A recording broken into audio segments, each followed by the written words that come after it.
Good morning, YouTube. What's going on? Headed to work. Had an interesting morning at the gym this morning. I go early in the mornings, as most of you may know, but I go very early in the morning. So it's an anomaly if there's more than maybe 3 or 4 people in the gym with me.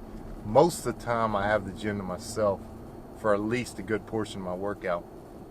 But this morning, I'm about to switch exercise, and all of a sudden I see about 15 to 20 sets of headlights come into the parking lot.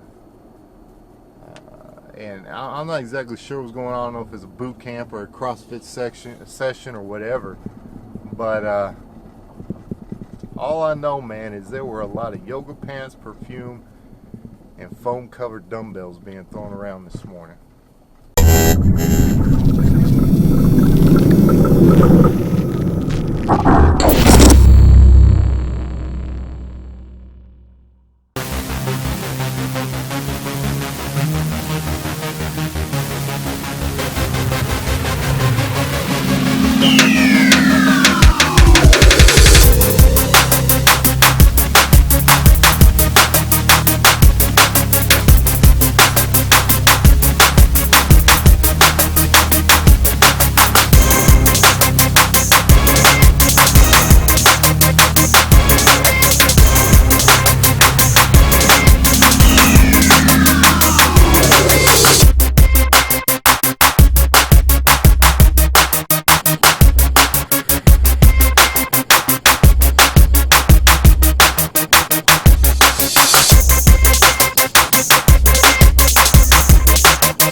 Hey, what's going on?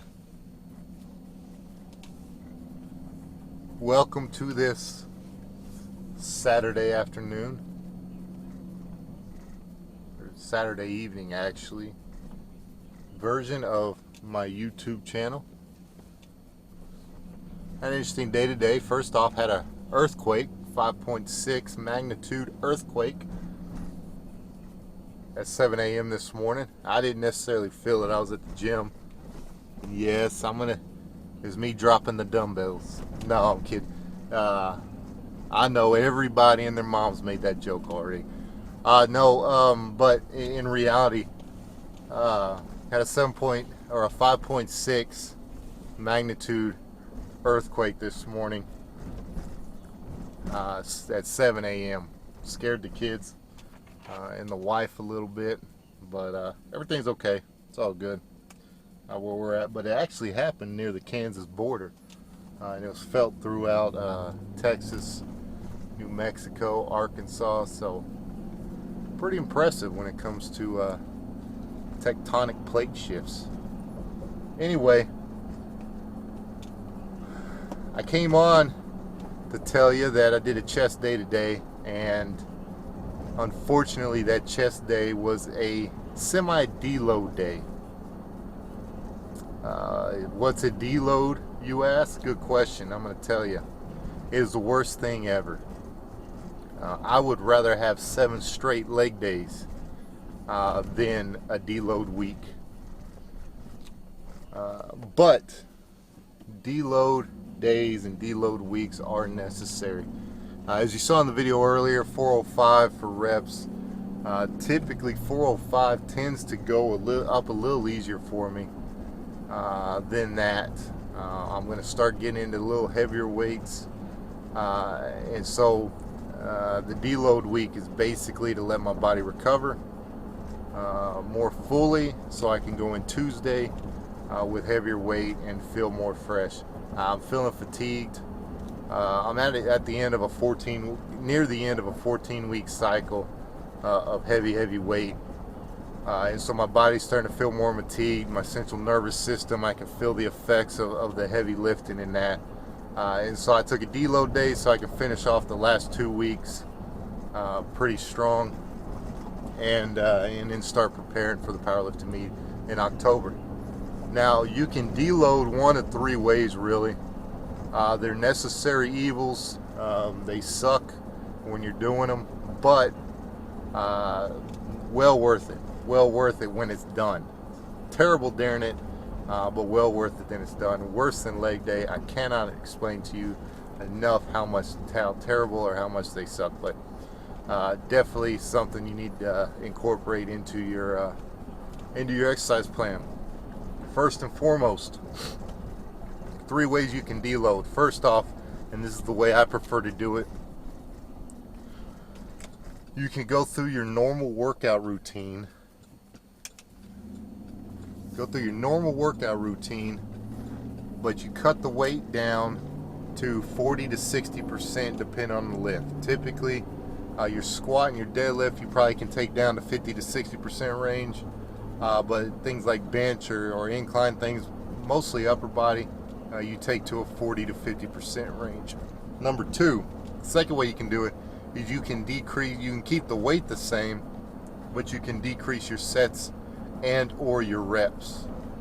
So if you are benching 200 pounds for 4 sets of 10, you can take that down to 200 pounds for 2 sets of 10, or 200 pounds for 4 sets of 5.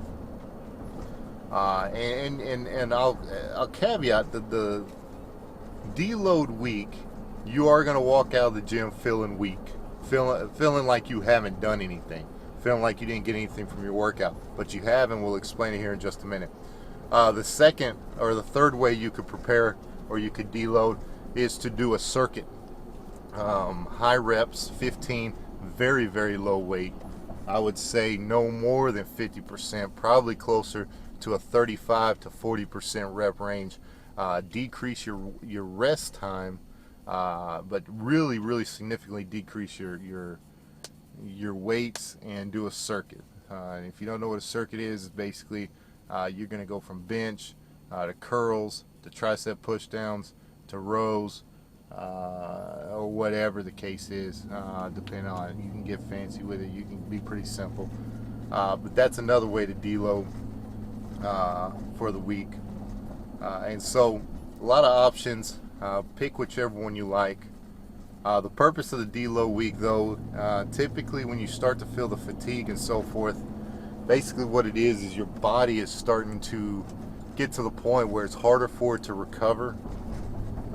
Without getting into the scientific, central nervous system and all that, it's basically more difficult for your body to recover from the workouts. So in essence, what you're doing is you're tearing down your muscle faster than you can recuperate.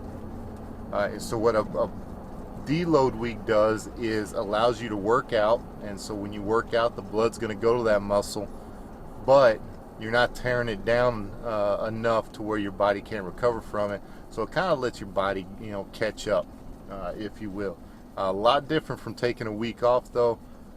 This is still, it's almost like taking a week off, but it's active, and so I would highly recommend keeping a deload week rather than taking a week off. Week offs have their place, but I will talk about that in a later video.